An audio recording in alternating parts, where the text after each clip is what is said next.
wafdi heer baarlamaan oo ka socda dowladda federaalka Soomaaliya ayaa gaaray gobolka Galgaduud magaalada Gurceel.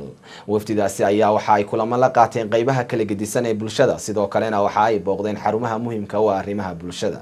warbixinta waxaa nooga soo diray Gurceel wariye Xasan Kaafi Cabdiraxmaan Axmed.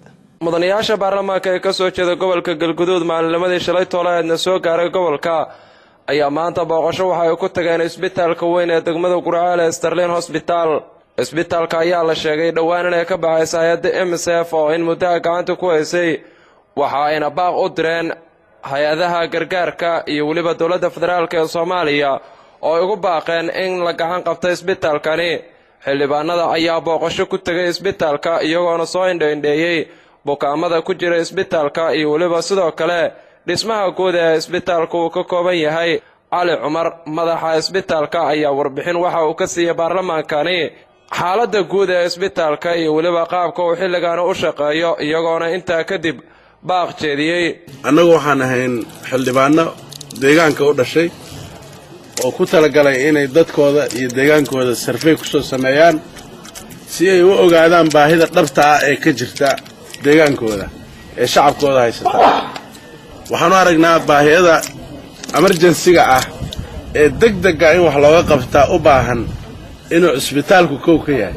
waxaan baaq u jeedinaynaa dowladda dhexe, xukuumadda, in dadkan garaabka ah ee aan ugu nimid meeshaan ee sariiraha jiifa ee bukaanka noocyadiisoo kala duwan oo dhan ah in si degdega loogu soo gurmado. dhakhaatiirtii waa joogaan, waxay u baahan yihiin dawaa loo baahan yahay in la keeno, waxaa loo baahan yahay in wixii laga caawin karo oo dhaqaale ah laga caawiyo.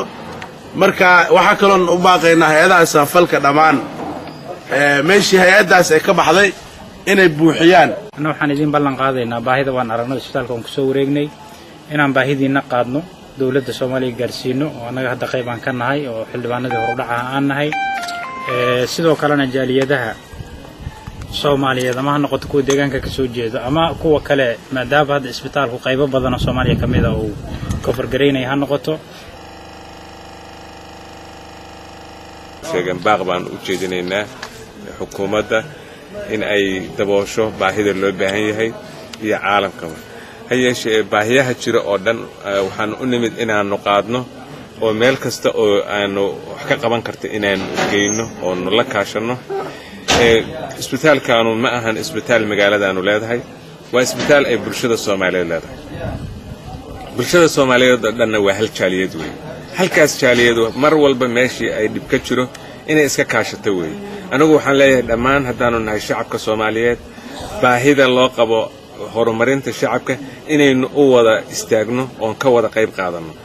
baaqa anaguna ku daraya waxa weeye bulshada ama jaaliyada deegaanka ka soo jeeda goboladan isbitaalkan ugu adeegayay waa inay dareemaan mas'uuliyad ma aha in gacan shay mar walba lagu tashado. waxaan ka codsanaynaa iyaguna meel kasta ay joogaan iyo meel kasta ay naga daawanayaan inay u gurmadaan dadkan tabaalaysan oo walaalahooda. waxaa la yidhi maxay ahaydey qofku inuu wax qabsadaan rabaa ma ahan inaan annaga wixii dowladda ku xirnaa iyo wixii maxay ahaydey kaleeto baaqa waa la soo jeediyey dadka deegaanka gobolkan dadka degan waxaa la rabaa isbitaalkaas si uusan u joogsanin inay ayagu kaalinta koowaad ay qaataan sida hadda uu noo sheegay maamuluhu shaqaalihii iyo waa shaqaynayaan shaqadiina inay socotaan nakuba indhaheenaan ku aragnay. hadda qaybta umulahan galay haweenku waa ku umulahayeen, shaqada way ka socotaa ma istaagin. laakiin waxaa la rabaa bulshada inteedii kale inay suurto geliso shaqadaasi inaysan istaagin inta ama dowladda gurmadkeedu soo gaarayo ama ay soo gaarayso jaaliyadaha iyo dadkii ka naxaya dadkan inay u soo gurmadaan ay soo gaarayso inaysan shaqadaasi istaagin. dadka gobolka degan ay isku tashadaan. Xasan Kaafi Cabdiraxmaan Axmed, Somali Channel, Gurceel.